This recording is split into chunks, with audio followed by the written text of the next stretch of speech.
नमस्कार। दोबारा हम भारतीय धर्म दर्शन के इतिहास में मौजूद आजीवक दर्शन के संदर्भ में दूसरे भाग की चर्चा के लिए उपस्थित हैं। बात ब्राह्मण और क्षत्रिय पर आके टिक जाती है। अच्छा होता आजीवक चिंतन में ब्राह्मण और क्षत्रिय बहस का मुद्दा न बनता, लेकिन ऐसा अनेक कारणों से संभव नहीं है। तब जाना जाए कि भारत में ब्राह्मणों और क्षत्रियों का लंबा युद्ध चला है। ज्ञान के क्षेत्र में राजा जनक की उपस्थिति इन्हीं के बीच चले इस युद्ध को दर्शाती है और पुराणों में हमें विश्वामित्र की लड़ाई मिलती है। लेकिन यहाँ उपनिषदों और ब्राह्मणों की कथाओं को छोड़कर सीधे इतिहास पुरुषों पे आया जाए। क्षत्रियों में से इनमें से दो और केवल दो नाम मिलते हैं, बुद्ध और महावीर। बुद्ध ने बौद्ध धर्म चलाया और महावीर ने जैन धर्म की नींव डाली। पर क्या ब्राह्मणों और क्षत्रियों के संबंध में इन बातों को ऐसे ही पढ़ लिया जाए? यह कहने में कोई वजन नहीं है कि बुद्ध ने बौद्ध धर्म की स्थापना की। सच यह है कि बौद्ध धर्म को ब्राह्मणों ने चलाया। एक बुद्ध क्षत्रिय हो गए, पर बाकी सारे बौद्ध दार्शनिक ब्राह्मण थे। बुद्ध के धर्म सेनापति सारिपुत्र का जन्म ब्राह्मण कुल में हुआ था। बौद्ध धर्म के दूसरे बृहस्पति महामौदगल्यायन का जन्म भी ब्राह्मण परिवार में हुआ था। जिन अन्य बौद्ध दार्शनिकों और धर्म पुरुषों का जन्म ब्राह्मण कुल में हुआ था, उनके नाम गिनाए जा सकते हैं।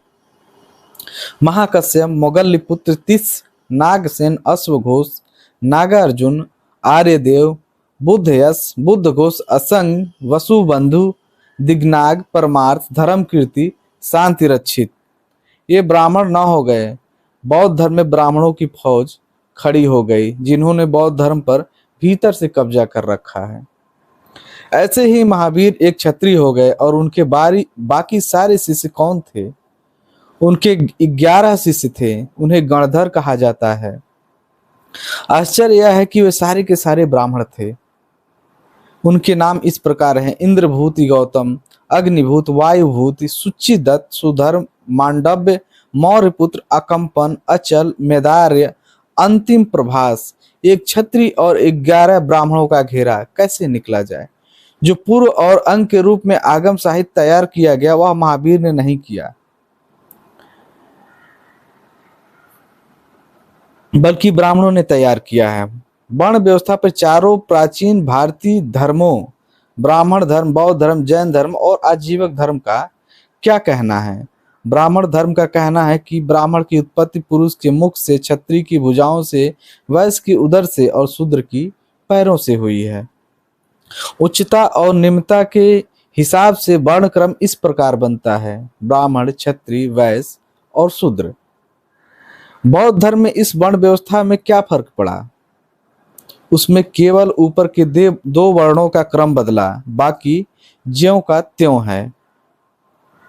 बौद्ध धर्म का वर्ण क्रम इस प्रकार है: क्षत्रिय, ब्राह्मण, वैश्य और शूद्र। जैन धर्म में इस वर्ण व्यवस्था के बारे में क्या हुआ? इसकी शुरुआत ऋषभ से होती है, जो पहले तीर्थंकर थे। उन्होंने पहले क्षत्रिय बनाया, उसके बाद वैश्य बनाया और उसके बाद शूद्र बनाए। बस उन्होंने ये 3 ही वर्ण बनाए। उन्होंने ब्राह्मण वर्ण नहीं बनाया। यह काम उनके बड़े बेटे भरत ने किया। उन्होंने तीनों वर्णों में से निकालकर एक चौथा वर्ण ब्राह्मण बना दिया। यूं जैन वर्ण व्यवस्था का क्रम इस प्रकार है: क्षत्रिय, वैश्य, शूद्र और ब्राह्मण। आजीवकों के पास इस वर्ण व्यवस्था की क्या स्थिति है? उन्होंने इस वर्ण को स्वीकार नहीं किया है। वे अवर्णवादी हैं। वहां न कोई शूद्र है, न वैश्य है, न क्षत्रिय है, न ब्राह्मण है। उनमें कोई विभाजन नहीं है। सारा समाज एक है और एकजुट है। हर मनुष्य समान है। उनमें कोई भेदभाव और ऊंच नीच नहीं है। इस तरीके से आज का दलित चिंतन आजीवक धर्म के रूप में अपने मूल तक पहुंचता है। वह न ब्राह्मण है, न क्षत्रिय है, न वैश्य है, न शूद्र है। इसके लिए ये चारों वर्ण अनजाने और विदेशी हैं। बाद के इतिहास में यह लंबी गफलत रही कि वह वर्ण व्यवस्था में शूद्र है। इस गलत सोच ने उसे हारा हुआ बना रखा था। जो वह नहीं था, वह खुद को वही समझ बैठा था। अब जाकर चिंतन के स्तर पे वह मुक्त हुआ है कि उसके लिए चारों वर्ण विदेशी मूल के हैं। इस आजीवक धर्म दर्शन के पाठ में हम डॉक्टर धर्मवीर की पुस्तक महान आजीवक कबीर रैदास गोसाल की भूमिका का पाठ कर रहे हैं। अभी आजीवक धर्म पे लंबी चर्चा, परिचर्चा और इतिहास के गहन निहितार्थ तथ्य पर हम अवलोकन लगातार एक श्रेणी के क्रम में करते रहेंगे।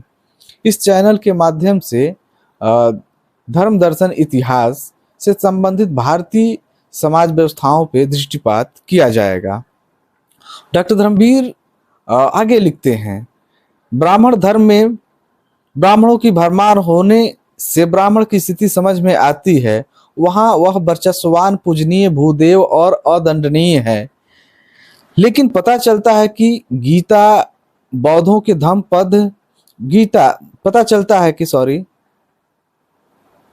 लेकिन पता चलता है कि त्रिपिटक और आगम साहित्य पर भी उसी का कब्जा जमा हुआ है। यहाँ ब्राह्मणों की गीता, बौद्धों के धम्म पद और जैनियों के उत्तरा अध्ययन सूत्र की तुलना की जा सकती है। ब्राह्मण प्रशंसनीय और वंदनीय है। पता चलता है कि धम्म पद का आखिरी 26वां वग ब्राह्मण वग्गो है, जबकि आखिरी वग भिक्षु वग्गो या बुद्ध वग्गो होना चाहिए था। इतना ही नहीं, ब्राह्मण वग्गो सबसे बड़ा वग भी है। धम्म पद के कुल 423 पदों में से ब्राह्मण वग्गों में 41 पद हैं, जबकि भिक्षु वग्गों में कुल 23 पद हैं। उत्तरा अध्ययन सूत्र में ब्राह्मणों को लेकर क्या स्थिति है? इसके 25वें अध्ययन के 19वें से लेकर 35वें तक के 17 सूत्र ब्राह्मण को पूजनीय बनाए हुए हैं। यूं गीता में धम्म पद में और उत्तरा अध्ययन सूत्र में ब्राह्मण वंदनीय, पूजनीय और सर्वोपरि बना हुआ है। बात यह भी है कि ब्राह्मण को बुद्ध और महावीर के क्षत्रिय होने से कोई आपत्ति नहीं है, क्योंकि अपने धर्म में भी उसने राम और कृष्ण नाम के 2 क्षत्रियों को भगवान बनाकर पेश कर रखा है। 2 के बजाय 4 क्षत्रिय हो जाएं, कुछ ज्यादा नुकसान नहीं है। राम, कृष्ण, बुद्ध, महावीर, 2 को भीतर से और 2 को बाहर से, अर्थात इन चारों क्षत्रियों को उसने अपने कब्जे में कर रखा है। यूं समझो कि भारत में पोप और किंग के बीच हुई लड़ाई इस रूप में समझौते पर आई कि ब्राह्मणों ने 4 क्षत्रियों को ब्राह्मण भगवान बनाकर अपने वश में किया है।